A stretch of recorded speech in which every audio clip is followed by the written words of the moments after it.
बिस्मिल्लाहिर्रहमानिर्रहीम, अस्सलाम वालेकुम, वेलकम टू अनदर वीडियो। तो आज मैं आपके साथ शेयर करूंगी आटा केक की बहुत आसान और बहुत सिंपल सी रेसिपी। एगलेस केक हम बनाएंगे, एग भी यूज नहीं होंगे और बहुत आसान, सिंपल और लो बजट रेसिपी है। तो चलिए रेसिपी को स्टार्ट करते हैं। और very first ingredient is 1/4 cup oil. 1/4 cup oil हम ऐड कर देंगे बॉल के अंदर। और इसके बाद ऐड कर रहे हैं शुगर।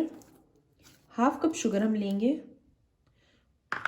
और इसको कर देंगे mix mix mix mix mix. अच्छे तरीके से इसको मिक्स करेंगे। इसको हम मिक्स करते जाएंगे और कोशिश करनी है आपने आइस शुगर ले लें, दूसरी भी ले लें तो चलेगा, लेकिन ये ज़्यादा बेटर रहती है क्योंकि डिज़ोल्व आराम से हो जाती है। इसके बाद हम ऐड करेंगे 1/2 कप ऑफ मिल्क। मिल्क चला गया। अब इसको फिर से अच्छे तरीके से मिक्स कर लेंगे। मिक्स मिक्स इतना मिक्स कर लेना है कि शुगर अच्छे तरीके से कम्प्लीटली इसके अंदर डिज़ोल्व हो जाए और उसके वो दाने दाने से है ना वो बिल्कुल ना रहे। बिल्कुल अच्छे तरीके से आपने इसको मिक्स करना है।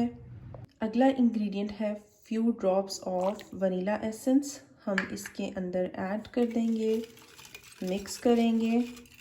तो हमारे जो वेट इंग्रेडिएंट्स हैं सारे इसके अंदर ऐड हो चुके हैं। अब हम अपने ड्राई इंग्रेडिएंट्स की तरफ चलते हैं।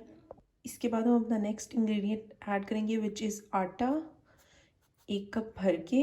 और 1/4 कप आटा हम इसमें ऐड करेंगे। मेक श्योर कि आटा आपका छाना हुआ हो और इसको अच्छे तरीके से मिक्स कर लेंगे। साथ ही ऐड कर देंगे 1/2 टीस्पून बेकिंग पाउडर। इसको मिक्स करेंगे। बिल्कुल हमारा स्मूथ पेस्ट बन गया और उसमें बिल्कुल भी गुठलियाँ नहीं होनी चाहिए।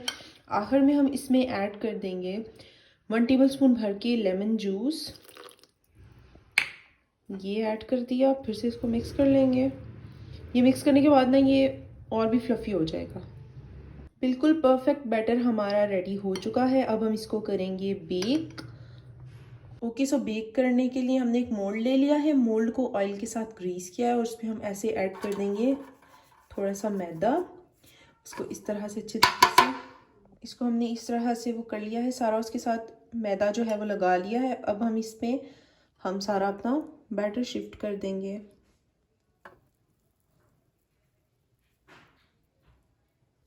अब हम इसको इस तरह से सेट कर लेंगे ताकि एयर बबल्स निकल जाएं। और जस्ट फॉर डेकोरेशंस मैं ऐड कर रही हूँ ऊपर थोड़ी सी सेसमी सीड्स। आप चाहें तो स्किप भी कर सकते हैं। और अब हम इसको बेक करेंगे 20 to 30 मिनट्स के लिए। बिल्कुल लो फ्लेम पे हमने इसको बेक करना है। एक पतीला लेना है, उसमें कोई भी स्टैंड रख देना है और उसमें हम इसको बेक कर लेंगे। तो इसको बेक करने के बाद मैं आपको इसकी फाइनल लुक दिखाती हूँ। तो तैयार है हमारा मज़ेदार सा केक। अब हम इसको मोल्ड से बाहर निकालेंगे और फिर आपको दिखाते हैं। ये देखिए कितना मज़ेदार और कितना स्पंजी बना है। ठंडे होने के बाद हमने इसको मोल्ड में से निकाला है। और एक बहुत इंपॉर्टेंट बात जो मैं आपको बताना भूल गई थी वो ये थी कि बेक करने से पहले आपने पतीले को प्री हीट ज़रूर कर लेना है। अब मैं आपको इसको कट करके दिखाती हूँ कि ये कैसा बना है। तो आप देख सकते हैं माशाल्लाह से केक कितना स्पंजी और मज़ेदार बना है। बहुत सॉफ्ट बना है अंदर से और अच्छी तरीके से बेक हो चुका है। तो आप भी इस रेसिपी को ज़रूर ट्राई कीजिएगा और इन्जॉय कीजिएगा। बहुत आसान रेसिपी है, बहुत सिंपल रेसिपी है और बहुत सिंपल इंग्रेडिएंट्स हैं। तो मिलते हैं नेक्स्ट वीडियो में। अल्लाह हाफिज़।